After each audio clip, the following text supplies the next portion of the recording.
Jesus would say something and others would hear, others would not hear in the same place. The same words, others would hear, others would not hear. And he says, it is given to some to know the mysteries. To some, it is not given.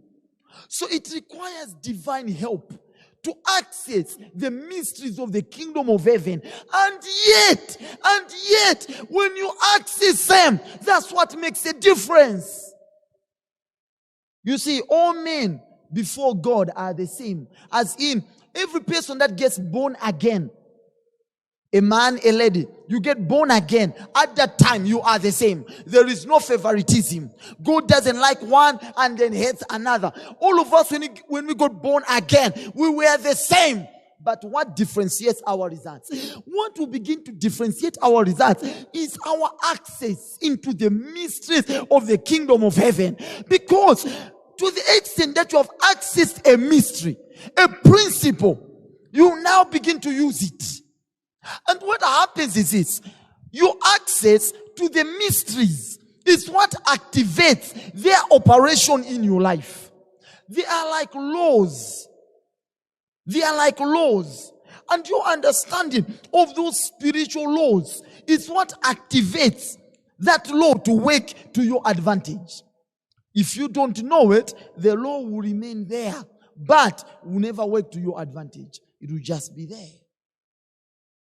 The law is not removed because you don't know it. No, it's like these laws, the law of gravity, the law of whatever. These are laws and they work to the extent that you understand a certain law, then you can use it to your advantage. The same way with mysteries.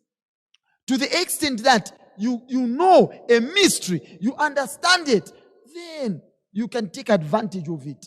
If you don't know it, you will keep suffering unnecessarily.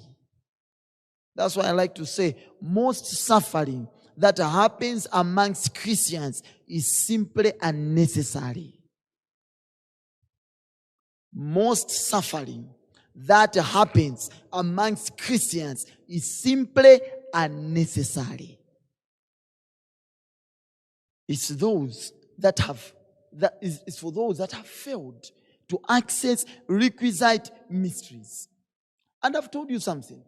Never go at it and say, I used everything that I know.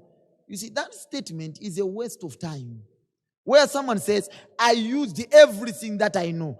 No. Life is not about using everything that you know. Because everything that you know may not be enough. So you say, it's like you go to an exam room and you say there's a question paper and you say, I answered all that I knew. No, you can still fail with all that you know. The same with life. You can't say that, but I prayed using all verses that I know. No, all the verses that you know may not be enough to get you the results that you want.